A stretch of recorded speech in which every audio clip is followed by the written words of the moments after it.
আপনি মেডিকেল সায়েন্সের কাউকে এটা মনে হয় না বোঝাতে পারবেন জাদু বলেও কিছু আছে। আপনি দেখবেন সব টেস্ট করেছেন, আপনি আপনার সুগার টেস্ট করেছেন, মানে ব্লাডের যত টেস্ট আছে করেছেন, আপনি ইসিজি করছেন, যা আছে ইটিটি করছেন, সব করছেন, কোনো রোগ ধরা পড়ে না, কিন্তু আপনি অসুস্থ। এমন বহু মানুষ সমাজে আছে, এখনো আছে। মেয়েদের মধ্যে অনেকে আছে, ছেলেদের মধ্যে অনেকে আছে। ঠিক আছে, পরে আমি কিছু বলছি যে কি কি এটার প্রতিকার হতে পারে এবং কি কি কাজ করলে এগুলোতে ইফেক্টেড হয় মানুষ আর কি, এবং কোন কোন কাজগুলো করলে আমরা বেঁচে থাকতে পারবো ইনশাআল্লাহ। তো আগে এটা বলে নিই, এইগুলো কিন্তু আমাদের সমাজে ছড়িয়ে আছে দিন দিন, এবং আগের চাইতে এটার পরিমাণ কিন্তু অনেক বেশি। কিন্তু এগুলো আপনি কিন্তু মেডিকেল সায়েন্স দিয়ে এগুলো সমাধান করতে পারবেন না। সর্বোচ্চ আপনাকে তারা 3টার জায়গায় 4টা প্রশ্ন করলে আপনাকে একটা অ্যান্টি ডিপ্রেশন ওষুধ দিয়ে দিবে, খান আর ঘুমান। আপনি বেশি কথা বলতেছেন মানে আপনার সাইকোলজিক্যাল কোনো সমস্যা আছে, আপনি রিল্যাক্স করেন, রেস্ট করেন, ঘুমান। এগুলো যে সবাই মোটামুটি ফেস করে, আর যারা একটু ভালো অবস্থানে যায় তাদেরকে এগুলো বেশি ফেস করতে হয়।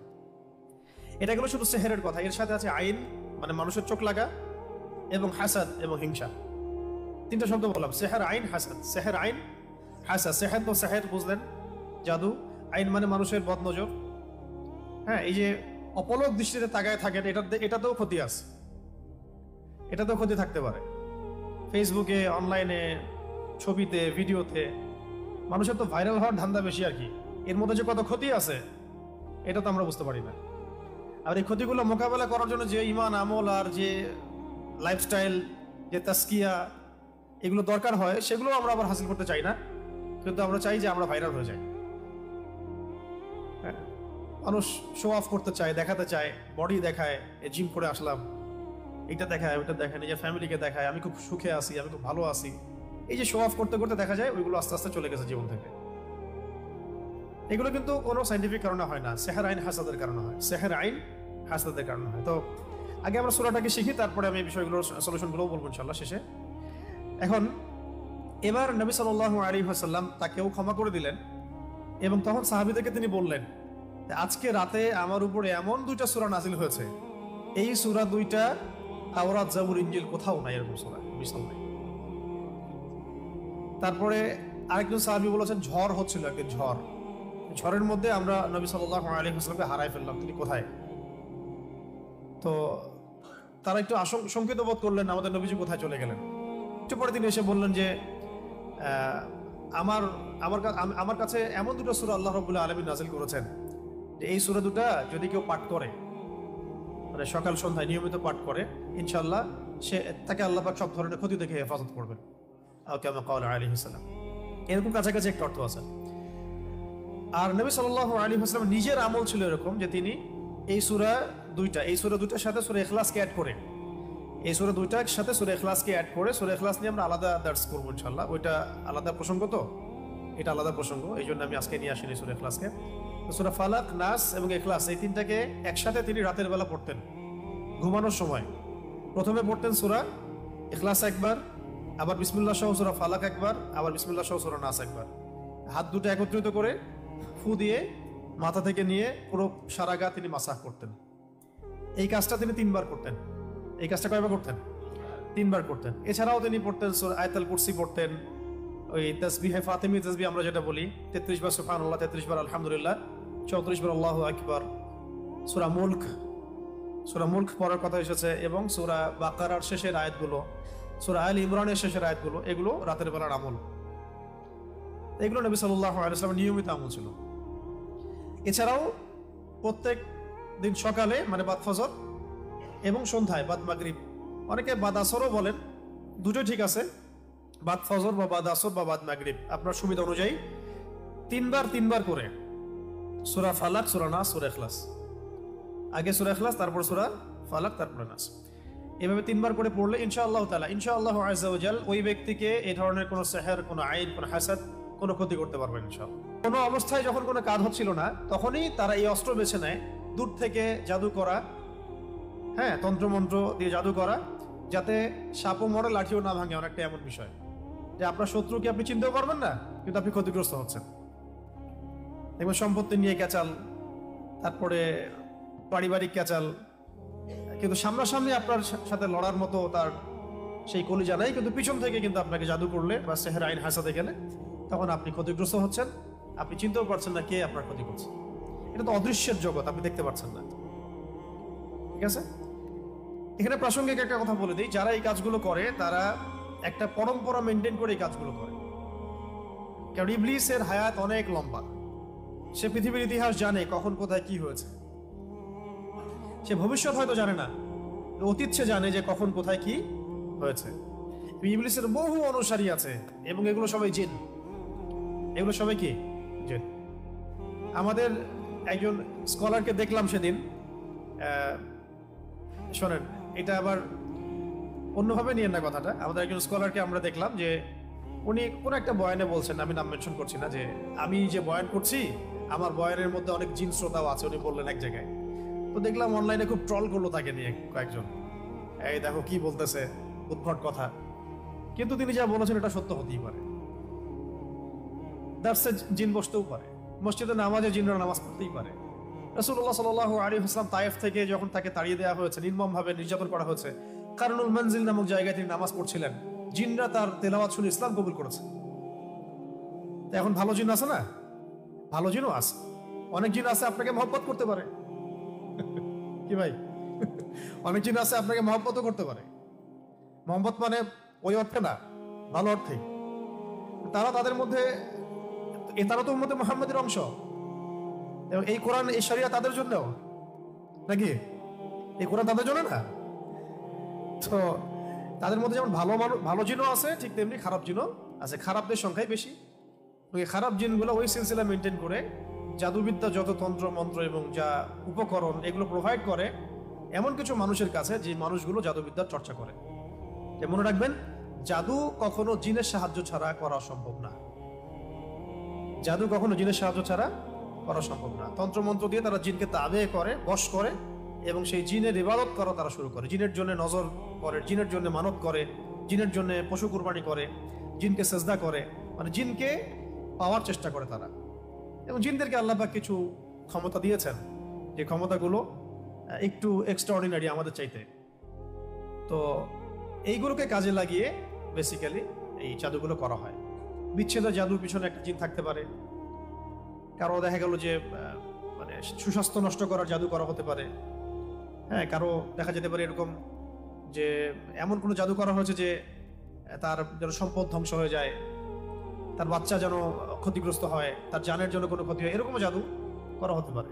এইগুলো প্রত্যেকটা জাদুর ক্ষেত্রেই জিনদের কি থাকে, সক্রিয় ভূমিকা থাকে। শুধুমাত্র কবিরাজ জাদু করতে পারে না। আবার এই জাদু কাটার জন্য যদি আবার কেউ কবিরাজের কাছে যায়, তাহলে সে আবার তাকে এমন একটা প্যাচের মধ্যে ফেলবে যে সে আর এই মানে গোলক ধাতা থেকে বের হতে পারবে না।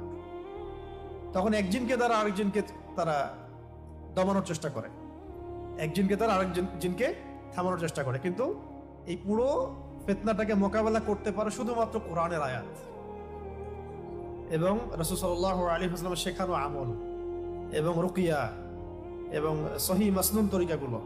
বাকি তরিকাগুলোতে গেলেই সে শিরকে লিপ্ত হয়ে যেতে পারে, বেদাতে লিপ্ত হতে পারে, কুফরিতে লিপ্ত হতে পারে, অথবা হারামে তো লিপ্ত হবে নিশ্চিত, এবং আল্লাহর সাথে শিরক হয়ে যেতে পারে। তাই এটা একটা রোগের মতো।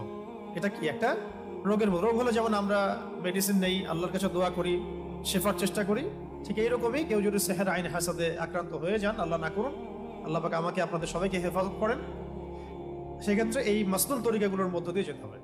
রাসূল সাল্লাল্লাহু আলাইহি ওয়াসাল্লামের ইন্তেকালের সময় তিনি বলছিলেন যে আমার মনে হচ্ছে যে আমার এই যে মানে শরীরের যে আমরা বলি না ভেইন বা রক, এইগুলো মনে হচ্ছে ছিন্ন ভিন্ন হয়ে যাচ্ছে, মানে মনে হচ্ছে আমাকে এমন বিষ প্রয়োগ করা হয়েছে আর কি, যে আমার রগগুলো ছিন্ন ভিন্ন হয়ে যাচ্ছে।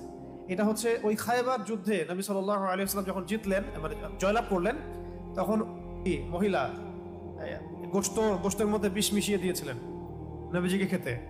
একজন সাহাবী এটা কামড় দিয়ে গিলে ফেলেছিলেন, তিনি সেখানে ইন্তেকাল করেছেন, শহীদ হয়েছেন। নবী সাল্লাল্লাহু আলাইহি ওয়াসাল্লাম তিনি গিলে ফেলেননি, শুধু একটু একটা কামড় দিয়েছেন, তারপর ফেলে দিয়েছেন মুখ দিয়ে, যখন তিনি জানতে পেরেছেন এখানে বিষ মেশানো আছে। তার কাছে ওহী আসছিল। তো ওই যে বিষের একটা কামড়ের বিষের যে প্রভাব, এটা শেষে এটা রাইজ করেছিল আর কি। এটাও আপনি কিছু সিরাতের কিতাবে পাবেন যে নবী সাল্লাল্লাহু আলাইহি ওয়াসাল্লামকে বিষ প্রয়োগ করা হয়েছে, আর এরপরে তাকে এভাবে সেহের করা হয়েছে, জাদু করা হয়েছে। তাহলে এখানে একটা প্রশ্ন, একজন মানুষকে এত কষ্ট সহ্য করতে হচ্ছে কেন? মহামানবকে, একজন মহামানবকে যিনি আল্লাহ পাকের হাবিব, তাকে এত কষ্ট কেন সহ্য করতে হচ্ছে? কাদের জন্য? কাদের জন্য তার এত কষ্ট? এইটা যদি আমরা উপলব্ধি করতে পারতাম, তাহলে এই সাতেমদের এগেইনস্টে যে আমরা আইনের কথা বলছি, বিদ্রোহ মানে মিছিল মিটিং স্লোগানের কথা বলছি না, এগুলোর প্রয়োজন হতো না। রাষ্ট্র নিজে এগুলো খুঁজে খুঁজে বের করে জবাই করে রেখে দিত। যদি তারা বুঝতো যে নবী সাল্লাল্লাহু আলাইহি ওয়াসাল্লাম কে, তিনি কি করেছেন আমাদের জন্য, তার অবদান কি এই মানবতার মুক্তির দূত হিসেবে। এতটা নিমক হারাম মনে হয় উম্মাহ খুব কমই আছে আসলে বিশ্বের মধ্যে, আমরা যেটা করতেছি আর কি। আল্লাহ পাক মাফ করেন আমাদেরকে। কেন এত কষ্ট তাকে করতে হলো আমাদের জন্য? তিনি তো মাকামে মাহমুদে যাবেন, জান্নাতুল ফিরদাউসুল আলায় যাবেন। তিনি আল্লাহর হাবিব, তার আগেও কোনো গুনাহ নাই, পরেও কোনো গুনাহ নাই। কিয়ামতের মাঠে কোনো নবী সুপারিশ করতে পারবেন না, তিনি সুপারিশ করবেন। কিয়ামতের মাঠে কোনো নবী সুপারিশ করতে পারবেন না। কিসের সুপারিশ জানেন? 50,000 বছর মানুষ দাঁড়ায় থাকবে, বিচার শুরু হচ্ছে না। আল্লাহ পাক এত নারাজ সেদিন, বিচারটা শুরু করার কথা কেউ বলতেই পারবেন আল্লাহকে। আল্লাহ বিচারটা অন্তত শুরু করেন। দাঁড়ায় থাকতে থাকতে আমাদের অবস্থা খারাপ, প্রত্যেক মানুষেরই অবস্থা হয়ে যাবে, মানে ইল্লা মাশাআল্লাহ। তখন প্রত্যেক নবী রিফিউজ করবেন, আমি পারবো না। আদম আলাইহিস সালাম বলবেন না আমি না, নূহের কাছে যাও। নূহ আলাইহিস সালাম বলবেন না আমি না, ইব্রাহিম আলাইহিস সালামের কাছে যাও। এভাবে একে একে করতে করতে রাসূল সাল্লাল্লাহু আলাইহি ওয়াসাল্লাম পর্যন্ত আসবেন যখন, তিনি বলবেন যে আমি সুপারিশ করব, আজকের এই সুপারিশ আমার জন্য। তাও মানুষ দেখবে যে রাসূল সাল্লাল্লাহু আলাইহি ওয়াসাল্লামকে সুপারিশ করানোর জন্য বোরাক নিয়ে আসা হচ্ছে উপর থেকে, আসমান থেকে। জিবরাইল আলাইহিস সালাম আসছেন, তিনি সেখানে উঠছেন, উপরে নিয়ে যাওয়া হবে। মানুষ দেখতে পারবে একটা বিশাল অট্টালিকার সামনে, আসমান এবং জমিনের মাঝখানে। এটা হচ্ছে মাকামে মাহমুদ। এখানে গিয়ে রাসূল সাল্লাল্লাহু আলাইহি ওয়াসাল্লাম সিজদায় পড়ে যাবেন। কত বছর সিজদায় চলে যাবে আল্লাহ ভালো জানেন। এবং তিনি তখন এমন কিছু তাসবিহ করবেন, এমন কিছু প্রশংসা করবেন, যেটা আজ পর্যন্ত কেউ আল্লাহ পাকের শানে করে নাই। আল্লাহ পাক তাকে সেটা শিখাই দিবেন, তখন ইনস্ট্যান্ট শিখাই দিবেন। তারপরে তিনি বলবেন, ওঠো আমার হাবিব, তুমি চাও কি চাবা চাও, তোমার দোয়া কবুল করা হবে, তোমার সুপারিশ কবুল করা হবে। তিনি তখন বলবেন, আল্লাহ বিচারটা অন্তত আগে শুরু করে, বিচারটা অন্তত শুরু করে। তো আমরা আসলে সত্যি কথা বলতে আমরা চিনতেই পারি নাই যে আমরা কার উম্মাহ। আফসোসের শেষ নাই, মানে বলতে থাকলে প্রসঙ্গ অন্যদিকে চলে যাচ্ছে। তো আফসোসের শেষ নাই। আপনি খেয়াল করে দেখবেন যে পিছনে লা ইলাহা ইল্লাল্লাহ মুহাম্মাদুর রাসূলুল্লাহ কালিমা লিখে মানুষ কালিমার সাথে কুফরি করতেছে। মন্ত্রণালয় খুলে বসে আছে পিছনে লা ইলাহা ইল্লাল্লাহ মুহাম্মাদুর রাসূলুল্লাহ, না লা ইলাহা ইল্লাল্লাহ সে মানে না মুহাম্মাদুর রাসূলুল্লাহ মানে। কিন্তু লিখার কি দরকার আছে তাহলে? ওটা খুলেই ফেলে দেখ, তাহলে স্পষ্ট হবে যে তারা কাফের। এদিকে লেবেলও লাগাবে যে আমি মুসলিম, আর কাজও করবে কাফেরের মতো, যাতে ওলামা ইকরামদেরকে একটা দ্বিধার মধ্যে রাখা যে আসলে তারা মুসলিম না কাফের। ফতোয়া তো দিতে হবে একটা, তখন কাফের হলে তো এক ফতোয়া আসবে, মুসলিম হলেও এক ফতোয়া আসবে, তাই না? পিছনে লা ইলাহা ইল্লাল্লাহ, কোনো ইলাহ নাই আল্লাহ ছাড়া, মানে কোনো বিধানদাতা নাই আল্লাহ ছাড়া, কিন্তু আমরা আছি জমিনে, তাই না? বিষয়টা তো তাই। পিছনে লিখে রাখছে লা ইলাহা ইল্লাল্লাহ, কোনো ইলাহ নাই, কোনো উপাস্য নাই আল্লাহ ছাড়া। মন্ত্রণালয় সবগুলোতে ইলাহ আছে, আমরাই ইলাহ, বিধান আমরাই দিচ্ছি না। আউযুবিল্লাহি মিন যালিক। মুহাম্মাদুর রাসূলুল্লাহ মানে মুহাম্মদ সাল্লাল্লাহু আলাইহি ওয়াসাল্লাম ছাড়া কি নাই, কোনো রোল মডেল নাই আমাদের। এক কথায় কোনো রোল মডেল নাই, তিনি আমাদের একমাত্র রোল মডেল, আমাদের উসওয়াতুল হাসানা। কিন্তু জমিনে কাজ করতে গিয়ে প্রত্যেকটা ডিপার্টমেন্টে মুহাম্মদ সাল্লাল্লাহু আলাইহি ওয়াসাল্লামের তরিকাকে একদম জাদুঘরে রেখে দিয়ে নিজেদের সব মন গড়া বিধান রচনা করতেছে। কত বড় হঠকারিতা চিন্তা করছে। এই জন্য আপনি বলি যে এটা অন্তত সরাই দেখ, করতে তো পারবে না, সরাই দেখ, ওটা লেখার দরকার কি ওখানে? অ্যাটলিস্ট স্পষ্ট হবে যে হ্যাঁ তারা কাফের অথবা তারা মুনাফিক, তখন বিধান সেইভাবে বর্তাবে, তখন ফতোয়াগুলো সুন্দর স্পষ্ট আসবে। মুনাফিকদের ব্যাপারে এই ফতোয়া, সাতেমদের ব্যাপারে এই ফতোয়া, কাফেরদের ব্যাপারে এই ফতোয়া। এদিকে ইসলামের লেভেলও রাখবে, এদিকে কাজও করবে কুফরির তাগুতি সিস্টেমের, মানে আল্লাহর দুশমনদের দাসত্বও করবে, জায়নিস্টদের। আবার এদিকে বলবে আমি মুসলিম। এগুলো কি? তাহলে ধর্ম নিয়ে ব্যবসা, সবচেয়ে বড় ব্যবসা কারা করে? সবচেয়ে বড় ধর্ম ব্যবসা কারা করে? রাজনীতিবিদরাই করে সবচেয়ে বড় ধর্ম ব্যবসা। সবচেয়ে বড় ধর্মকেন্দ্রিক যে মানুষের সাইকোলজি নিয়ে খেলা, এটা সবচেয়ে বড় ব্যবসাটা করে পলিটিশিয়ানরাই। ধর্মকে তারা ভোট পাওয়ার মানদণ্ড হিসেবে গ্রহণ করছে। এটার মানে এই না যে ইসলামিক রাজনীতি করা যাবে না, এটা অন্য আলোচনা। কিন্তু এদিকে আপনি আল্লাহর কালিমাও রাখবেন, জমিনের মধ্যে আপনি আবার কুফরি আচরণও করবেন, এটা তো মানা যায় না। হয় একদিকে আসেন, কালিমা রাখলে কালিমার বিধান বাস্তবায়ন করেন, আর না রাখলে ঠিক আছে বলেন যে আমরা লা ইলাহা ইল্লাল্লাহ মানি না, ধর্মের সাথে আমাদের কোনো সম্পর্ক নাই, তখন আমরা বলবো তারা কাফের। ফতোয়া স্টেট, কাফেরদের সাথে যা হবে তাই ফতোয়া। এই বিষয়গুলো আমাদেরকে খুব খুব পীড়া দেয়। তো যাই হোক, অনেক বেশি হয়তো বলে ফেললাম, আল্লাহ মাফ করেন। এখন এই জায়গায় একটা বিষয় আমাদেরকে বুঝতে হবে, এই পয়েন্টটা ভালো করে বোঝেন। এখান থেকে আপনি মানে আগে থেকে প্রোটেক্টেড থাকতে হবে এই সমস্যাগুলো থেকে। সেহের আইন হাসাদের কথা বলছি, তারপরে আমি অনুবাদ করে সংক্ষিপ্ত তাফসীর করে শেষ করছি। সেহের আইন হাসাদ থেকে আপনি ট্যাবলেট খেয়ে আপনি বাঁচতে পারবেন না, ঠিক আছে? তো ট্যাবলেট খেয়ে, ইঞ্জেকশন নিয়ে এইভাবে আপনি বাঁচতে পারবেন না। যেহেতু এটা অদৃশ্যের বিষয়, তন্ত্রমন্ত্রের বিষয়, জিন দ্বারা করা হচ্ছে, যেটা আমরা দেখি না। একটা তো আমি দেখি বা আমি পরীক্ষা নিরীক্ষা করে বুঝতে পারছি যে আমার এখানে এই ভাইরাস ঢুকেছে, আমি ট্রিটমেন্ট করতে পারছি, কিন্তু আপনি এটা দেখতে পারবেন না। কিন্তু আপনি ইফেক্টেড হয়ে গেলে অসুস্থতা ফিল করবেন। তাই এটা সবচেয়ে বড় মানে সমাধান হচ্ছে আগে থেকে নিজেকে সুরক্ষিত রাখা। কিভাবে আগে থেকে আমরা নিজেকে সুরক্ষিত রাখতে পারি? এক নাম্বার পয়েন্টগুলো খুব ভালো করে মনে রাখতে হবে। এক নাম্বার হচ্ছে দৈনন্দিন ফরজ ওয়াজিবকে ছাড়া যাবে না। অনেক দিনই বোন দেখা যায় বলে যে আমাদের এই সমস্যা হয়েছে, কিন্তু এদিকে সে পর্দা করে না। তো পর্দা না করলে আপনার তো সমস্যা হবেই, হইতেই পারে। যেখানে রাসূল সাল্লাল্লাহু আলাইহি ওয়াসাল্লাম কে আল্লাহ রাব্বুল আলামিন এই পরীক্ষায় ফেলেছেন আমাদের জন্য, যাতে আমরা এই সূরাগুলো পেয়ে যাই। যদি সেদিন রাসূল সাল্লাল্লাহু আলাইহি ওয়াসাল্লাম এভাবে ইফেক্টেড না হতেন, তাহলে এই সূরাগুলো আমরা কোন মাধ্যমে পেতাম? তাই না? এই সূরা থাকবে কিয়ামত পর্যন্ত, যে কিয়ামত পর্যন্ত যত মানুষের সমস্যা হবে এই সূরাই হচ্ছে সলিউশন। কত বড় হিকমা আল্লাহ পাকের! আল্লাহ পাক তার প্রিয় মানুষদেরকে কষ্ট দিয়ে আমাদের কত বড় উপকার করেছেন, তাই না? আল্লাহ রাব্বুল আলামিন তার প্রিয় বান্দাদের পরীক্ষা নেন বেশি, তাই না? আর আল্লাহ পাকের সবচেয়ে প্রিয় বান্দা কে? মুহাম্মদ সাল্লাল্লাহু আলাইহি ওয়াসাল্লাম। তাকে পরীক্ষা নেওয়া হয়েছে সবচেয়ে বেশি। কেন নেওয়া হয়েছে? আমাদের জন্য, যাতে আমরা এগুলো পাই। তিনি তো জান্নাতুল ফিরদাউসে যাচ্ছেন। আপনারা তার সম্পর্কে হাদিসগুলো পড়তে থাকেন, দেখবেন নিজেকে আপনি আসলে মেলাতে পারবেন না যে আপনি আমি কোন সমাজে বাস করতেছি। কারো মধ্যে কি সামান্য এই চেতনাবোধটুকু কাজ করতেছে না যে সে রাসূল সাল্লাল্লাহু আলাইহি ওয়াসাল্লামের উম্মাহ? এমন একটা অবস্থা হচ্ছে, দেখেন এটা নরমালাইজ হয়ে যাচ্ছে দিন দিন, যে রাসূলকে তো গালি দেয়ই মানুষ। নাউযুবিল্লাহি মিন যালিক। দেখছেন খেয়াল করে?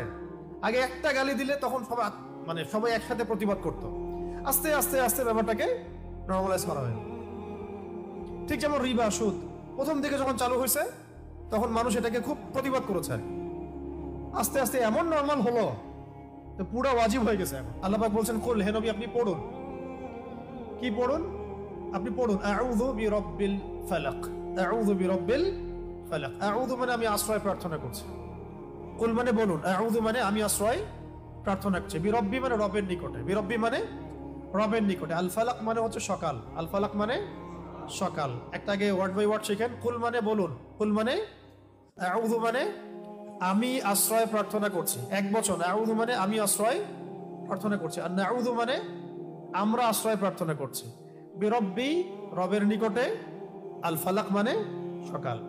আপনি বলুন, হে নবী আমি সকালের রবের নিকটে আশ্রয় প্রার্থনা করছি। সকালের রব কেন বলা হচ্ছে? সমস্ত অন্ধকার দূর করে দেয় কি? সকাল। ঠিক তেমনি সমস্ত বিপদ আপদ বালা মুসিবতের সমস্ত অন্ধকার কে দূর করবেন? আল্লাহ পাক বলছেন এখানে রব্বিল ফালাক, সকালের রব, প্রভাতের রব। তো ইনশাআল্লাহ এই উম্মারও প্রভাত সামনে আসবে ইনশাআল্লাহ। এই সমস্ত অন্ধকার কেটে যাবে কার হুকুমে? রব্বিল ফালাক। এই জন্য আমরা বলবো কুল আউযু বিরাব্বিল ফালাক, আমি সকালের রবের কাছে আশ্রয় প্রার্থনা করছি, প্রভাতের রবের নিকটে আশ্রয় প্রার্থনা করছি। কি থেকে? মিন শাররি মা খালাক। মিন মানে হতে বা থেকে, শার মানে হলো ক্ষতি, শার মানে ক্ষতি, মা মানে যা কিছু, মা মানে যত কিছু, আর খালাকা মানে তিনি সৃষ্টি করেছেন। খালাকা মানে তিনি সৃষ্টি করেছেন। তাহলে তিনি যত কিছু সৃষ্টি করেছেন সমস্ত সৃষ্টির ক্ষতি থেকে আমি আল্লাহর কাছে আশ্রয় প্রার্থনা করছি। মানে আল্লাহ মানে সকালের রবের কাছে আশ্রয় প্রার্থনা করছি। এই একটা সেন্টেন্সের মধ্যে সব পড়ে গেছে, আপনার সেহের, আপনার আইন, আপনার হাসাদ, হ্যাঁ, যত রকমের রোগ ব্যাধি, বিপদ আপদ, বালা মুসিবত সব পড়ে গেছে। এই জন্য একটা হাদিসে আসছে, কেউ যদি কোনো স্থানে অবতরণ করে, ধরেন আপনি এখানে বসে আছেন বা বাসায় গেলেন বা যে কোনো জায়গায় গেলেন এবং নেমেই বললেন বা ওখানে থাকতে থাকতে বললেন যে আউযু বিকালিমাতিল্লাহি তাম্মাতি মিন শাররি মা খালাক। আউযু মানে আমি আশ্রয় প্রার্থনা করছি, বিকালিমাতিল্লাহি তাম্মাতি মানে আল্লাহ পাকের সমস্ত পরিপূর্ণ কালিমাগুলোর মাধ্যমে। আল্লাহ পাকের যত পরিপূর্ণ কালিমাগুলো আছে, বাক্যগুলো আছে, এগুলোর সংখ্যা কত হবে আমরা তো জানি না, ইনফিনিটিভ। কত কালিমা আল্লাহ পাকের আছে, আছে না? আমরা তো জানিও না, জানি অল্প কিছু। এই সমস্ত কালিমাগুলোর মাধ্যমে আমি আল্লাহর কাছে আশ্রয় প্রার্থনা করছি মিন শাররি মা খালাক, তিনি যা কিছু সৃষ্টি করেছেন সব কিছুর ক্ষতি থেকে। মানুষের ক্ষতি, জিনের ক্ষতি, ঠিক আছে, তারপরে জালেম বাদশার ক্ষতি, ঠিক আছে, রাতের অন্ধকারের ক্ষতি, জাদুর ক্ষতি, সেহের, আইন, হাসাদের ক্ষতি, জটিল রোগ ব্যাধির ক্ষতি, মহামারীর ক্ষতি, কত ক্ষতি হিসাব করা যাবে, শেষ করা যাবে? যত রকম ক্ষতি আছে সমস্ত ক্ষতি থেকে আমি আল্লাহর কাছে আশ্রয় প্রার্থনা করছি। এটা যদি কেউ পড়ে, কোনো জায়গায় পড়ে, রাসূল সাল্লাল্লাহু আলাইহি ওয়াসাল্লাম বলছেন ওখান থেকে যাওয়ার আগ পর্যন্ত কোনো কিছু তাকে কোনো ক্ষতি করতে পারবে না, আকস্মিক তার কোনো বিপদ আপদ হবে না ইনশাআল্লাহ। ঠিক আছে, এই দোয়াটা মুখস্থ করবেন, আউযু বিকালিমাতিল্লাহি তাম্মাতি মিন শাররি মা খালাক, আউযু বিকালিমাতিল্লাহি তাম্মাতি মিন শাররি মা খালাক। অনেক স্ট্রং একটা দোয়া, সকালে 3 বার পড়তে পারেন, সন্ধ্যায় 3 বার পড়তে পারেন, এছাড়াও যখন ইচ্ছা তখন পড়তে পারেন। অনেকে বাচ্চাদের ব্যাপারে আমাদের কাছে বলেন দোয়া করেন হুজুর, ঝাড়ফুঁক দেন, ঠিক আছে, আপনি নিজেই করবেন। আউযু বিকালিমাতিল্লাহি তাম্মাতি না বলে বলবেন উঈযুকা। যদি একটা ছেলে হয় তাহলে বলবেন উঈযুকা, যদি একটা মেয়ে হয় তাহলে বলবেন উঈযুকি, আর যদি একটা ছেলে একটা মেয়ে হয় বলবেন উঈযুকুমা, আর যদি অনেকগুলো বাচ্চাকে একসাথে ঝাড়ফুঁক করতে চান বলবেন উঈযুকুম। 4টা ক্ষেত্র বললাম, ঠিক আছে। একটা ছেলে হলে কি বলবেন উঈযুকা বিকালিমাতিল্লাহি তাম্মাতি মিন শাররি মা খালাক, দিয়ে ফু দিয়ে দিবেন। একটা মেয়ে আছে আপনার, একজন মেয়ে আসছে, বলবেন উঈযুকি বিকালিমাতিল্লাহি তাম্মাতি মিন শাররি মা খালাক। একটা ছেলে একটা মেয়ে বসে আছে আপনার, বলুন উঈযুকুমা বিকালিমাতিল্লাহি তাম্মাতি মিন শাররি মা খালাক, ফু দিয়ে দিবেন। ইমাম হাসান এবং হুসাইন রাদিয়াল্লাহু আনহুমা তারা নবী সাল্লাল্লাহু আলাইহি ওয়াসাল্লামের কাছে আসতেন, খেলাধুলা করতেন, ঘাড়ে উঠতেন, পায়ে বসতেন, কোলে বসতেন, তিনি আদর করে বলতেন উঈযুকুমা বিকালিমাতিল্লাহি তাম্মাতি মিন শাররি মা খালাক, ফু দিয়ে দিতেন। এগুলো মাসনুন তরিকা, এগুলো করলে বাচ্চা দেখবেন যে ভালো আছে, সুস্থ আছে, ভালো আছে, নিরাপদে আছে, আল্লাহ পাক ফেরেশতা দিয়ে হেফাজত করবেন ইনশাআল্লাহ। ঠিক আছে, এখন এটা একটা, আরো দোয়া আছে, অনেক দোয়া আছে, ওইগুলো এক বৈঠকে বললে মনে রাখতে পারবেন না। এই যে একটা কিতাব আছে হিসনুল মুসলিম, এটা বাসায় রাখতে পারেন, আর একটা আছে হিসনে হাসিন, হিসনে হাসিন, এটাও সুন্দর, মাশাআল্লাহ চমৎকার, এটা রাখতে পারেন। এগুলোর মধ্য দিয়ে এগুলো শিখতে পারবেন ইনশাআল্লাহ। তো আমরা শিখলাম যে কুল আউযু বিরাব্বিল ফালাক মানে বলুন হে নবী আমি আশ্রয় প্রার্থনা করছি প্রভাতের রবের কাছে, মিন শাররি মা খালাক সমস্ত, তিনি যা কিছু সৃষ্টি করেছেন তার সমস্ত কিছুর ক্ষতি থেকে, তিনি যা সৃষ্টি করেছেন তার সমস্ত কিছুর ক্ষতি থেকে আমি আশ্রয় প্রার্থনা করছি। আচ্ছা, তারপরে আল্লাহ পাক বলছেন ওয়া মিন শাররি গাসিকিন ইযা ওয়াকাব, মুখস্থ আছে তো নাকি? ওয়া মিন শাররি গাসিকিন ইযা ওয়াকাব, ওয়া মানে এবং, ওয়া মানে এবং, মিন মানে হতে বা থেকে, শার মানে কি ক্ষতি, শার মানে ক্ষতি, একজন ভলান্টিয়ারকে ডাক, শার মানে ক্ষতি। আবার বলছি, কোথায় ছিলাম? ওয়া মিন শাররি গাসিকিন ইযা ওয়াকাব, ওয়া মানে এবং, ওয়া মানে এবং, মিন মানে হতে বা থেকে, শার মানে ক্ষতি, ওয়া মিন শাররি মানে ক্ষতি থেকে, গাসিক, গাসিক মানে হচ্ছে রাত, গাসিক মানে রাত, এই যে অন্ধকার রাত, এটাকে বলা হয় কি গাসিক। ইযা মানে যখন, ইযা মানে যখন, আর ওয়াকাবা মানে তা গভীর হয়, তা ঘনীভূত হয় বা গভীর হয়, মানে রাতের অনিষ্ট বা ক্ষতি থেকে যখন তা গভীর হয়। তাহলে প্রথমে আশ্রয় চাওয়া হলো সমস্ত সৃষ্টি থেকে, তারপরে আশ্রয় চাওয়া হচ্ছে স্পেশালি সমস্ত সৃষ্টির মধ্যে স্পেশালি রাতের ক্ষতি থেকে যখন সেটা গভীর হয়, তার মানে বুঝতে পারলাম যে রাতের মধ্যে অনেক ক্ষতি আছে। রাতের মধ্যে কি আছে? এমন অনেক ক্ষতি আছে যেগুলো আমরা দেখি না। একটা হাদিসে নবীজি বলেছেন সাল্লাল্লাহু আলাইহি ওয়াসাল্লাম যে রাতের বেলা এমন অনেক মাখলুক ঘোরাফেরা করে যেগুলোকে তোমরা দেখতে পারো। একটা হাদিসে আসছে তোমরা সন্তানদেরকে সন্ধ্যাবেলা ছেড়ে দিও না, যখন যদি ছাড়তেই হয় তাহলে সন্ধ্যা যখন হয়ে যাবে একবারে পরিপূর্ণরূপে তারপরে ছেড়ো। কেন বলা হচ্ছে এগুলো? আবার বলা হচ্ছে গভীর রাতে তোমরা এই একাকী এদিক ওদিকে যে আমরা যে ভবঘুরে হয়ে ঘোরাফেরা করি এগুলো করতে নিষেধ করা হচ্ছে হাদিসে। কারণ কি? কারণ রাতের বেলা এমন অনেক ঘোরাফেরা করে যেগুলোকে আমরা দেখতে পারি না। আমাদের দৃষ্টির সীমা তো খুব ছোট। সকালবেলা মোরগ ডাকে, খেয়াল করেছেন? কেন ডাকে জানেন? সে ফেরেশতা দেখতে পারে। একটা মোরগ একজন ফেরেশতাকে, মালাককে দেখতে পারেন, সম্মানিত ফেরেশতাকে দেখতে পারেন, আমরা দেখতে পারি না। ওই জন্য তখন পড়তে হয় আল্লাহুম্মা ইন্নী আসআলুকা মিন ফাদলিকা, আল্লাহুম্মা ইন্নী আসআলুকা মিন ফাদলিকা। আবার দেখো রাতের বেলা কুকুর চিল্লাচিল্লি করে বেশি। রাতের বেলা কি করে? কুকুর চিল্লাচিল্লি করে বেশি। রাত কুকুরের ডাক শুনলে আমাদেরকে পড়তে হবে আউযু বিল্লাহি মিনাশ শাইতানির রাজিম। কুকুর দেখতে পারে জিন শয়তান। কুকুরের দৃষ্টি আমাদের দৃষ্টির চেয়ে এখানে প্রপার, সে দেখতে পারে জিন শয়তান, আমরা দেখতে পারি না। একটা মোরগ দেখতে পারে ফেরেশতাকে, আমরা দেখতে পারি না। তা আমাদের দৃষ্টি খুবই দুর্বল। আমরা আবার এই দৃষ্টি নিয়ে ফেরাউন বলেছিল যে আল্লাহকে দেখতে চাই, নাউযুবিল্লাহ, তাই না? আস্তাগফিরুল্লাহ। তো এখন কথা হচ্ছে যে রাতের মধ্যে ক্ষতি আছে। এই জন্য রাতের বেলা, এখন তো রাত দিন হয়ে গেছে, দিন রাত হয়ে গেছে, এই কারণে রাতের বেলা যারা দুনিয়াবি কারণে বা ফাহেসা কাজে ব্যস্ত থাকেন, একটা তো দিনই এলেম চর্চা করা, রাত জেগে ইবাদত করা, সেটা তো আলাদা বিষয়, সেটা অনেক বেশি ফজিলতেরও। রাত জেগে ইলম চর্চা করা ফজিলতের। একটু ঘুমাবে, একটু ইলম চর্চা করবে, একটু নামাজ পড়বে, এটা তো অনেক ভালো, এটা দরবেশ বলা কাজ। কিন্তু অনেকে দেখা যায় টিভি দেখে, মুভি দেখে, গান শুনে, হ্যাঁ, কনসার্ট করে, এখানে ওখানে বন্ধুদের সাথে আড্ডা মেরে, বাইক চালায়, রাতের বেলা এদিক ওদিকে ঘুরে বেড়ায়, হ্যাং আউট করে, এভাবে সময় নষ্ট করে রাতে। তাদের ক্ষেত্রে এই সেহের আইন হাসাদ হয়ে যায় এর সম্ভাবনা একদম 90%। তারা জিন্দার আক্রান্ত হয়ে যেতে পারে, সেহের হয়ে যেতে পারে, আইন হয়ে যেতে পারে, হাসাদ হয়ে যেতে পারে, আরো অনেক বড় বড় সমস্যা হয়ে যেতে পারে। রাতের এই ক্ষতি থেকে আমাদেরকে বাঁচার জন্য অবশ্যই কি করতে হবে? এই সূরা ফালাক, নাস, ইখলাস এগুলো অবশ্যই চর্চা করতে হবে। এবং রাতের বেলা এভাবে বাইরে ঘোরাফেরা করা যাবে না। যদি দিনই কোনো বিষয় হয় সেটা আলাদা বিষয়। দুনিয়াবি কোনো আজে বাজে বিষয়, দুনিয়াবি আজে বাজে কোনো বিষয়ে রাত্রি জাগরণ করাটা ঠিক হবে না। আল্লাহ পাক আমাদেরকে বোঝার তৌফিক দান। তো রাতের বেলা অনেক ক্ষতি আছে, এই ক্ষতিগুলো থেকে আল্লাহ পাক আমাদেরকে হেফাজত করে নেয়।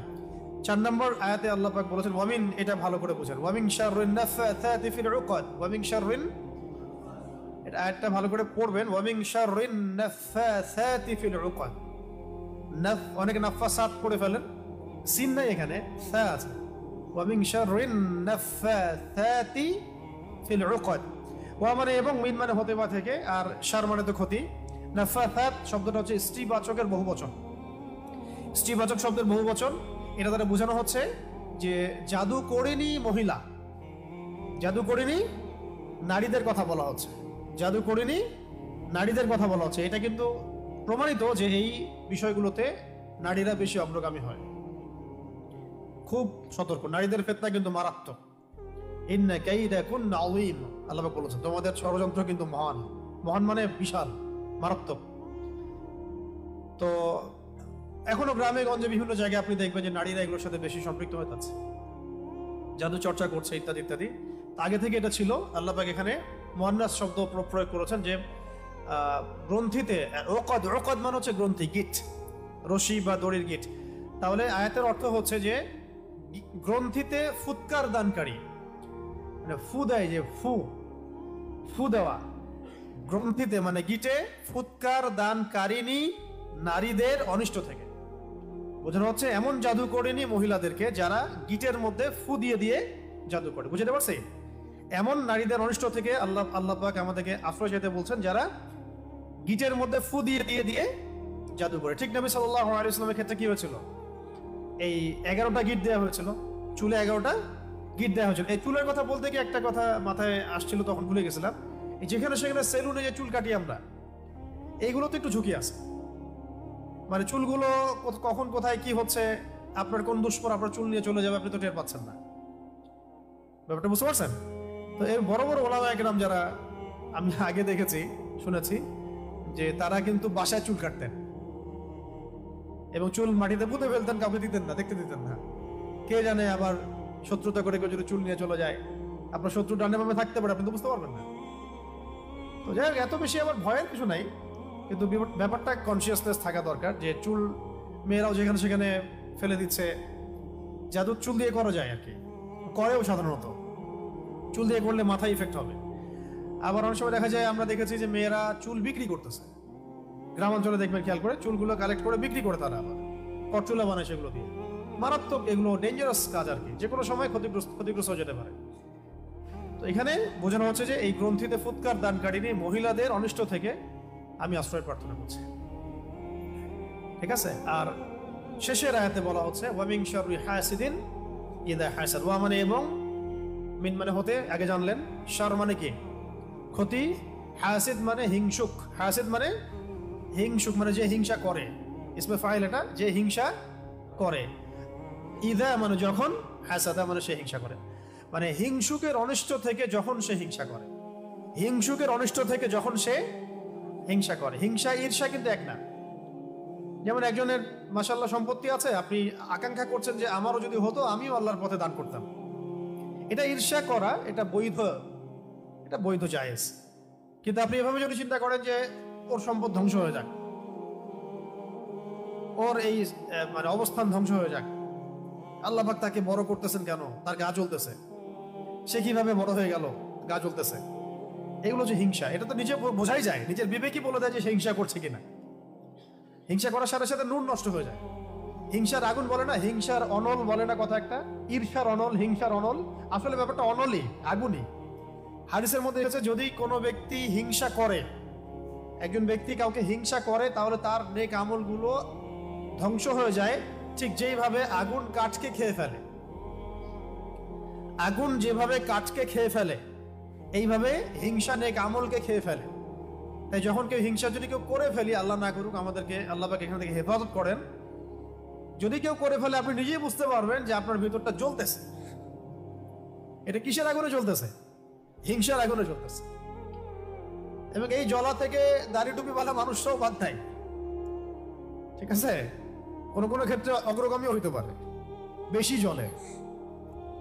অনেকের বেশি জ্বলে না, বেশি জ্বলে। তো হিংসা থেকে বাঁচতে হবে। আরেকটা হচ্ছে, যদি কেউ আপনাকে হিংসা করে, আপনি হিংসা করেন না কাউকে, কিন্তু অন্যরা আপনাকে হিংসা করতেছে, এটার জন্য আপনি কখনোই গুনাহগার না। কিন্তু এই যে হিংসা আপনাকে করতেছে মানুষ, এটারও ইফেক্ট আপনার উপর আসতে পারে যদি আপনি প্রোটেক্টেড না থাকেন। এটা একটা আগুন, যে জ্বলবে তাকেও তো জ্বালাবেই, আশেপাশে দাঁড়ায় থাকলে সেও জ্বলবে, তার উপরে আগুনের তাপ গিয়ে পড়বে। অতএব ওই আগুনের তাপ থেকে বাঁচার জন্য ঢাল লাগবে। কি লাগবে?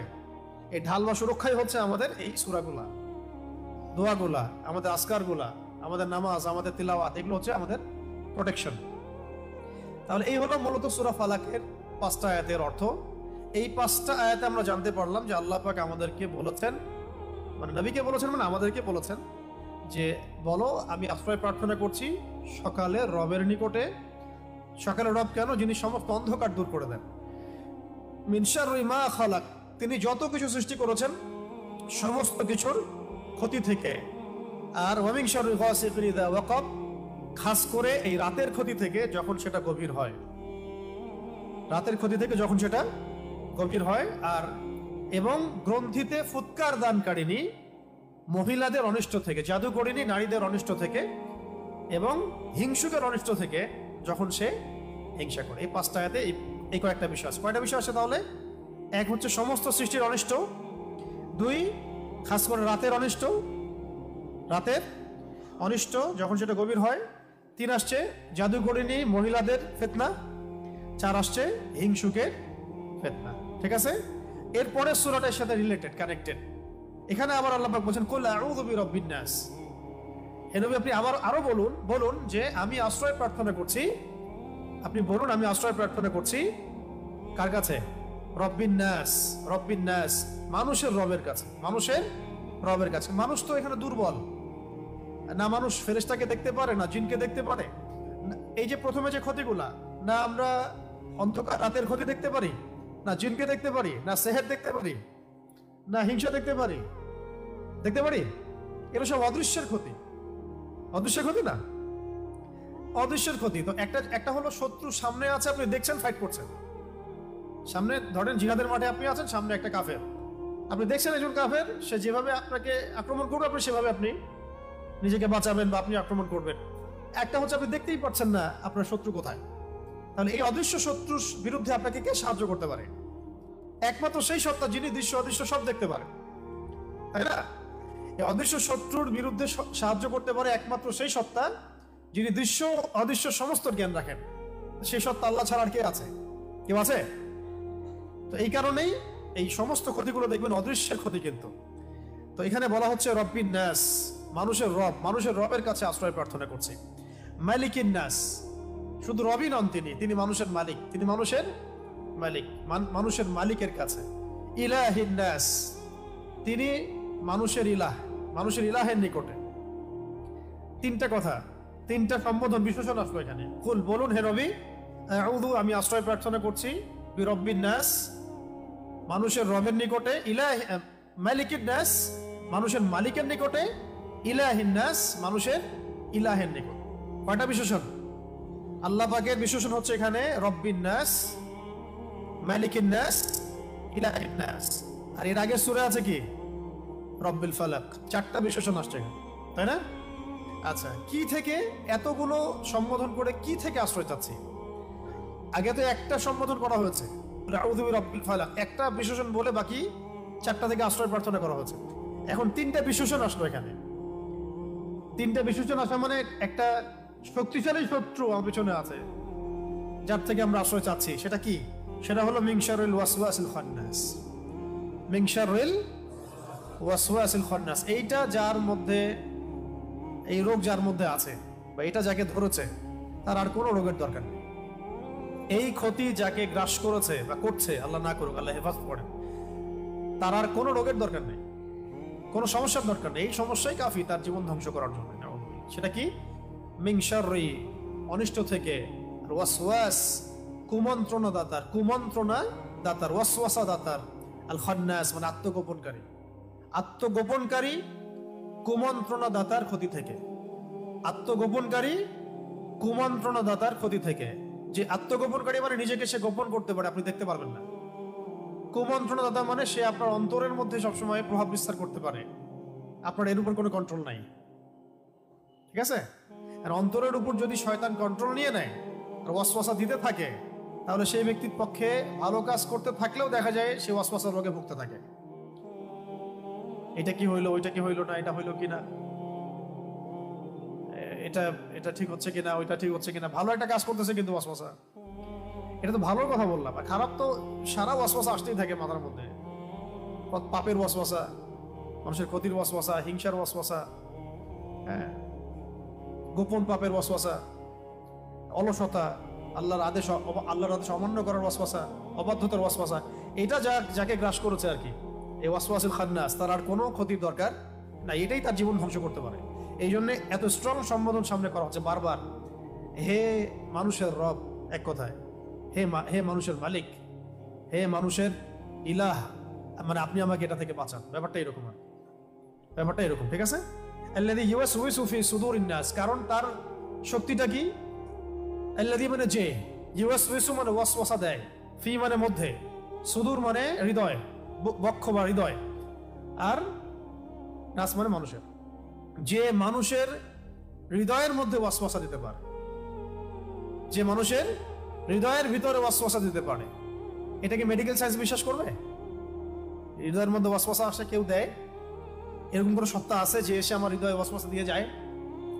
সায়েন্স কি বিশ্বাস করবে?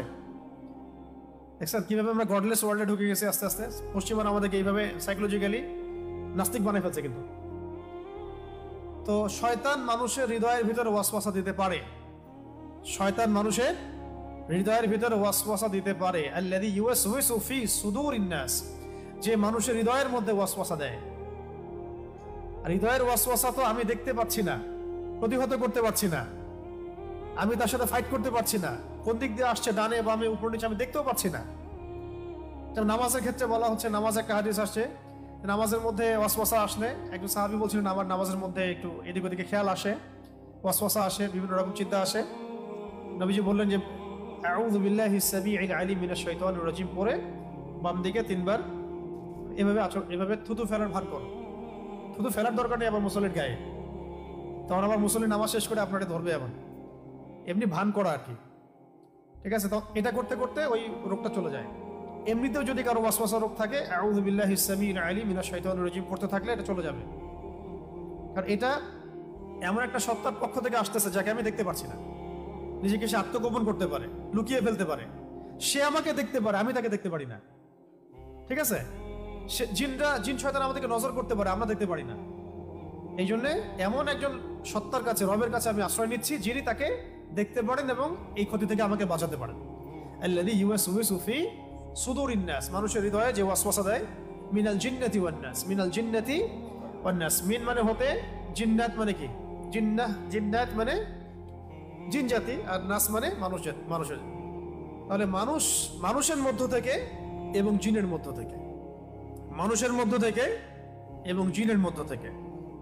তো জিন নিয়ে তো অনেক কথা বললাম, মানুষের মধ্য থেকে কিভাবে ওয়াসওয়াসা দিতে পারে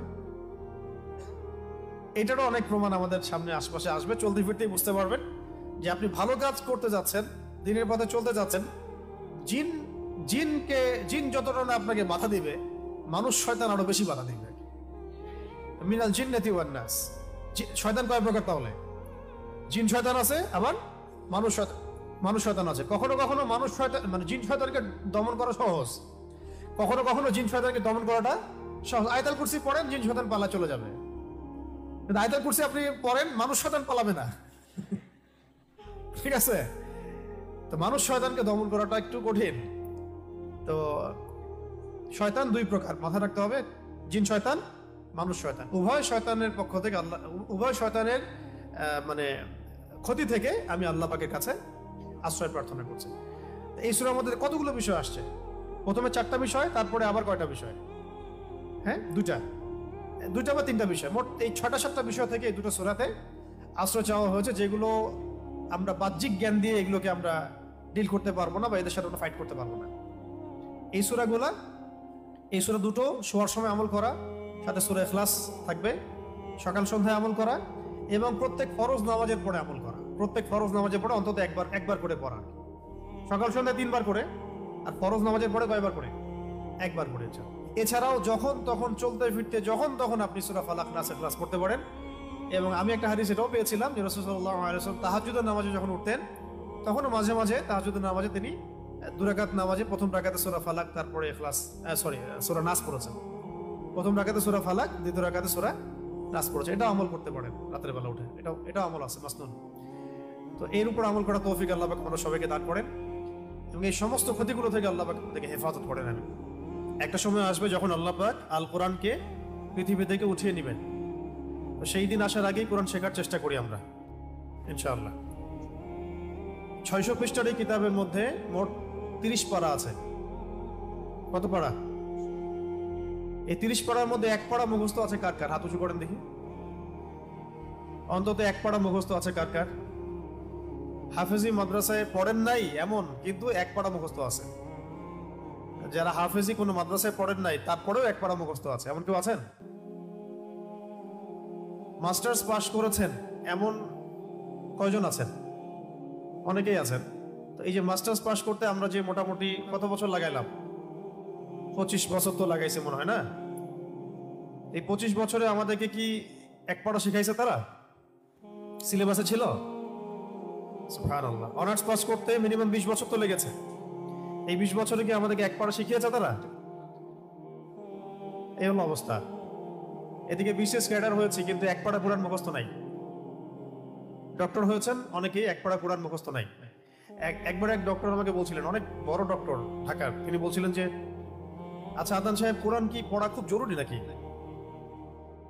পড়তেই কি হবে, শিখতেই কি হবে? না শিখলে হয় না? মানে আমরা কি না শিখেও থাকতে পারবো না? আসলে কি অ্যান্সার দিব বুঝতে পারতেছিলাম না। কোরআন পড়াটা কি শিখতে হবে? বয়স তো হয়ে গেছে অনেক, এখন তো চাইলেও পারি না। শিখতে কি হবেই? সেটা কি জরুরি? না শিখতে কি হবে না? এরকম। এই হলো অবস্থা। মানে শিক্ষা ব্যবস্থাটাকে এমন ভাবে মানে ফাংশন করা হয়েছে যে আপনি ইসলামের জ্ঞান বিবর্জিত সবই শিখবেন, কিন্তু ফরজে আইনের জ্ঞান শিখবেন না। আর ফরজে আইনের জ্ঞান বাদ দিয়ে আপনি সবই শিখবেন। আর আজব শিক্ষা ব্যবস্থা যে যে যে সাবজেক্টে পড়ে, ডক্টর, ইঞ্জিনিয়ার এগুলো বাদ দিয়ে হয়তো সেই সাবজেক্টে তার জব হয় না। পড়েছে কৃষিতে, কাজ করছে ব্যাংকে। পড়েছে ফিলোসফিতে, কাজ করছে ব্যাংকে। এরকম হয়, দেখা যায়। অন্য একটা সাবজেক্টে পড়েছে, কাজ করছে অন্য একটা সেক্টরে।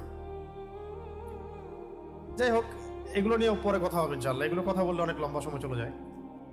এখন কথা হচ্ছে যে এই যে একটা অবস্থা, যে কোরআন আমরা যে শিক্ষা ব্যবস্থার মধ্যে পাচ্ছি না, তো এখন কি আমাদের কাছে অপশন কি? আমাদের সামনে আসলে অপশনটা কি? সম্ভাব্য কি রাস্তা খোলা আছে আমাদের সামনে কোরআন শেখার? ব্যক্তিগত উদ্যোগ এক, দুই হচ্ছে আপনাদেরকে পারিবারিকভাবে শিখতে হবে, অথবা বন্ধু মহল নিয়ে শিখতে হবে, অথবা মাদ্রাসায় গিয়ে শিখতে হবে, বা মক্তবে গিয়ে, বা কোনো ওস্তাদের কাছে প্রাইভেট পড়ে, অথবা অনলাইনে কোনো কোর্স, অথবা অফলাইনে কোনো সেন্টারে এসে। আর কোনো অপশন আছে? এই অপশনটা কি আপনাকে রাষ্ট্র করে দিবে, সমাজ করে দিবে, আপনার শিক্ষা ব্যবস্থা বা স্কুল কলেজ কি করে দিবে? তাহলে এটা আপনার নিজের উদ্যোগে করতে হবে, ব্যাস। ঠিক যেমন যার যার কবর তার তার খবর, একই রকম যার যার দিন তার তার ফিকির করতে হবে। কারো উপর মানে দোষারোপ করে আমরা আবার এখান থেকে দায় এড়াতে পারবো না। রাষ্ট্রের উপর দোষারোপ করে, শিক্ষা ব্যবস্থার উপর দোষারোপ করে, আমাদের পরিবারের উপর দোষারোপ করে, এগুলো করেও কিন্তু আমরা কি আমাদের মাঠে দায় এড়াতে পারবো না। কারণ কোরআন হয় আমার পক্ষে সাক্ষী দিবে, না হলে বিপক্ষে সাক্ষী দিবে। এবং নবী সাল্লাল্লাহু আলাইহি ওয়াসাল্লাম বলবেন, হে আমার রব, হে আমার রব, আমার কওম কোরআনকে পরিত্যাগ করেছিল। এই মানে বদদুয়ার মধ্যে আমরা পড়তে চাই না। তাহলে শুরু করে দেই, আল্লাহ ভরসা। ইনশাআল্লাহ সামনে রমাদান আসতে বেশি দেরি নাই। রমাদান আসার আগেই যেন কোরআন তেলাওয়াত আপনার শেখা হয়ে যায়, এটা পাক্কা নিয়াত করতে হবে। আর রমাদান মাসে অন্তত এক খতম দিবেন। এভাবে শুরু করুন, আস্তে আস্তে শুরু করেন, তাড়াহুড়া কিছু নাই। অনেক বড় বড় শায়েখ এবং বুজুর্গানে দিন ছিলেন, এখনো আছেন, জীবিত আছেন, যারা 20 বছর সময় নিয়ে আলেম হয়েছেন। মানে জেনারেল থেকে বের হয়ে এসে 20 বছর সময় নিয়ে তারা আলেম হয়েছেন, এবং তাদেরও মাশাআল্লাহ অনেক অনুসারী এবং মুহিব্বিন আছে। তো এটা অসম্ভব কিছু না। আমি আপনাদের সামনে দুইটা অপশন বলি। একটা হলো, হয় একদম জেনারেল থেকে বের হয়ে এসে ক্লাসিক্যাল আলেম হয়ে যাওয়া। এটার জন্য তো অনেক সময়ের ব্যাপার, প্রায় 10 বছর, 15 বছর, 20 বছর লাগতে পারে। কারণ আপনাকে শুরু থেকে শুরু করতে হবে। এটা যদি সম্ভব না হয়, অন্তত পক্ষে তালেবে ইলম হওয়া। তালেবে ইলম মানে জ্ঞানের ছাত্র হওয়া, ইসলামের বেসিক বিষয়গুলো শিখতে থাকা। প্রাতিষ্ঠানিকভাবে শিখতে না পারলে ওস্তাদদের কাছে কাছে গিয়ে গিয়ে গিয়ে শিখতে হবে, একটা একটা করে কিতাব শিখতে হবে। ঠিক আছে? তাহলে শুরুটা হবে কোন কিতাব থেকে? কত পৃষ্ঠা আছে এখানে? কয় পারা আছে? সূরা কয়টা? 114টা। মাক্কি সূরা কয়টা? মাক্কি সূরা, হ্যাঁ 86টা। মাক্কি সূরা কয়টা? গুড, কয়টা? 86টা। মাদানী সূরা কয়টা? 28টা। মাক্কি সূরা কাকে বলে? মাক্কি সূরা মানে ছোট। ও পিছনে গুলো একটু ছোট তাই মনে হয় না? মাক্কি সূরা মানে হচ্ছে হিজরতের আগে যে সূরাগুলো মক্কায় নাজিল হয়েছে, এই সূরাগুলোকে আমরা কি বলি? মাক্কি সূরা বলি। এই মাক্কি সূরাগুলো রাসূল সাল্লাল্লাহু আলাইহি ওয়াসাল্লামের নবুয়তের জীবনের, দাওয়াতের জিন্দেগির প্রথম 13 বছরে নাজিল হয়েছে। প্রথম 13 বছর। এই সূরাগুলোর মধ্যে আপনি দেখবেন বেশিরভাগই তাওহীদ, রিসালাত, আখিরাত। তাওহীদ, রিসালাত এবং আখিরাত, এগুলোকে কেন্দ্র করে সূরাগুলো, সবগুলো সূরা এইগুলোই, বেশিরভাগই এই ধরনের বিষয়গুলো। এবং পূর্বকালীন যে হিস্ট্রিগুলো আছে, এগুলো এই সূরাগুলোর মধ্যে আপনি পাবেন। ঠিক আছে? আর মাদানী সূরাগুলোর মধ্যে কি আছে? মাদানী সূরাগুলোর মধ্যে আছে যত রকম হালাল হারাম, বিধি বিধান, হুদুদ, কিসাস, এই সব কিছু এর মধ্যে আছে। ঠিক আছে? তো আমরা এখনো তো মাক্কি সূরার আমলগুলোই মনে হয় ঠিক মতো করতে পারছি না, তাই না? এখন কিন্তু এই যুক্তি আবার দেওয়া যাবে না যে মাক্কি সূরার আমল যেহেতু হয় নাই, মাদানী সূরার উপর আমল করা যাবে না, এরকম যুক্তি আবার দেওয়া যাবে না। ইসলাম পরিপূর্ণ হয়ে গেছে, দিন পরিপূর্ণ। এখন আমি না পড়লে সেটা আমার ব্যর্থতা, সমাজ না পড়লে সেটা সমাজের ব্যর্থতা, রাষ্ট্র না পড়লে সেটা রাষ্ট্রের ব্যর্থতা, কিন্তু ইসলাম পরিপূর্ণ হয়ে গেছে। এটা আমাদের ব্যর্থতা যে আমরা এখন অনেকেই মাক্কি সূরার উপর আমল করতে পারছি না। ঈমান আকীদা ঠিক নাই, তাওহীদ রিসালাত আখিরাতের কনসেপ্টই ঠিক নাই। যদি এই কনসেপ্ট ঠিক না হয়, সেই জনগোষ্ঠীকে যদি আমরা দাওয়াত এবং জিহাদ ইকামতের দিন বুঝাইতে যাই, তাহলে তো অবস্থা খারাপ। দেখা যাবে যে যে ব্যক্তি বা যে দল বা যে সংগঠন বা যে কি বলবো রাষ্ট্র ব্যবস্থা ওলামায়ে কেরামদের উপর নির্যাতন করছেন, তারাও নামাজ পড়ে, জুমার নামাজ পড়ে, হজ করে, ওমরা করে, আবার ইসলামের পরিপূর্ণ কনসেপ্টে বিশ্বাসও করে না। তার মানে আমরা তাওহীদ রিসালাত আখিরাত যদি ভালো করে বুঝাতে পারি মানুষকে, ইনশাআল্লাহ আস্তে আস্তে সেই মানুষগুলো ইসলামের বিধান মানার দিকেও অগ্রসর হবে আর কি। তো মাক্কি সূরাগুলোতে বেসিক্যালি এই বিষয়গুলোর দিকে আসলে নিসবত করা হয়েছে। তবে সূরা ফালাক আর নাস মাক্কি সূরা না মাদানী সূরা বলেন? হ্যাঁ, ভালো করে বলেন, সূরা ফালাক আর নাস মাক্কি সূরা না মাদানী সূরা বলেন? কেউ বলছেন মাদানী, কেউ বলছেন মাক্কি। সঠিক উত্তর কি হবে বলেন? হ্যাঁ, ভালো করে বলেন। একজন বলছেন মাদানী সূরা, আরেকজন বলছেন মাক্কি সূরা। মাক্কি সূরা যারা বলছেন তাদেরও কিছু কিন্তু মানে দলিল তো আছে, তাই না? কিছু প্রচলিত আছে, এই কারণে তারা বলেন। কিন্তু এই সূরা নাজিলের প্রেক্ষাপটটা যদি আপনি জানেন, তাহলে আপনি বুঝে ফেলবেন এটা মাক্কি সূরা না মাদানী সূরা।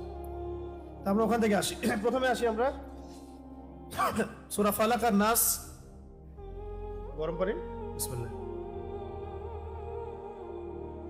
আলহামদুলিল্লাহ। প্রথম থেকে আসি আমরা।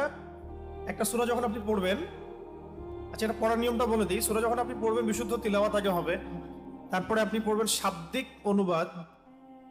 অনুবাদ, এরপরে যাবেন আপনি পুরো বাক্যিক অনুবাদ, যেটা আয়াতের অনুবাদ, এরপরে এর সাথে প্রাসঙ্গিক যে শানে নজুল, তাফসির, প্রাসঙ্গিক হাদিস, এবং এরপরে আপনি আসবেন ব্যাখ্যা বিশ্লেষণে আর কি। এবং একাধিক তাফসির ঘাটতে হবে, তাহলে আরো পড়াশোনাটা ভালো হবে। তবে এই পড়াশোনাগুলো করার জন্যও অন্ততপক্ষে আরবি ব্যাকরণের বেসিক বিষয়গুলো জানা দরকার। এইগুলো শিখতেও কিন্তু মোটামুটি 5-6 বছর সময় লেগে যায়। তো প্রথম শুরুটা হবে আমাদের একদম তিলাওয়াত থেকে, কায়দা থেকে, নুরানি থেকে একদম, তারপর নাজেরায় আসবো, প্রয়োজন হলে বা পারলে আমরা হিফজ করব। এরপরে আমাদের আসবে আরবি ব্যাকরণ ভাষার বিষয়গুলো, এরপরে আসে আসলে অনুবাদের বিষয়গুলো, এবং তারপরে আস্তে আস্তে আস্তে আস্তে তাফসিরের দিকে যায় মানুষ। তো আমরা যেহেতু এখানে একটা দার্সে কোরআনের মধ্যে আছি, তো আমি চেষ্টা করছি যে যতটা সহজ করে উপস্থাপন করা যায়। তবে একটা বিষয় বলে রাখি, আল কোরআনুল কারীমকে বাংলায় শতভাগ অনুবাদ করা সম্ভব না। বাংলা শুধু না, আমার মত হচ্ছে কোনো ভাষাতেই আল কোরআনকে শতভাগ অনুবাদ করা সম্ভব না। কারণ কোরআনের অনুবাদ কোরআনই, অ্যারাবিক যে আয়াত, এর অনুবাদ এবং ব্যাখ্যা অ্যারাবিক যদি আমরা বুঝি, তাহলে আমরা অনেকটা বেশি বুঝতে পারবো। তারপর অনেক সময় এমন হতো যে আল কোরআনের আয়াত নাজিল হয়েছে, সাহাবায়ে কেরাম সেই ব্যাখ্যাটা বুঝতে কষ্ট হচ্ছে, রাসূলকে জিজ্ঞাসা করছেন, ইয়া রাসূলুল্লাহ এটার ব্যাখ্যা কি? যদিও তারা আরবি ভাষাভাষী, তারপরেও তাদের কাছে বুঝতে কষ্ট হচ্ছে। আর আমরা তো নন আরব, আরবি আমাদেরকে পেটে বোম মারলেও বের হয় না। তাহলে আমরা এত সহজে কোরআন বুঝে ফেলবো, এটা তো আসলে মানে যুক্তিযুক্ত কোনো কথা হলো না, তাই না? তো অন্তত পক্ষে এই বিষয়গুলো সিকোয়েন্স মেনটেন করা, নুরানিটা শেখা, কায়দা শেখা, নাজারায় যাওয়া, হিফসে যাওয়া, তারপর আস্তে আস্তে আরবি ভাষা ব্যাকরণে যাওয়া, এরপরে ধীরে ধীরে অনুবাদের দিকে যাওয়া। আমরা এখানে সবগুলো অনুবাদ একত্রিত করে একটা সামারি করার চেষ্টা করছি। ওয়া মা তাওফীকি ইল্লা বিল্লাহ আলাইহি তাওয়াক্কালতু ওয়া ইলাইহি উনীব। এই সূরা দুটার নাম হচ্ছে কি? মুআউযিযাতাইন। কি বললাম? মুআউযিযাতাইন। তাআউয শব্দের অর্থ হচ্ছে আশ্রয় প্রার্থনা করা। তাআউয শব্দ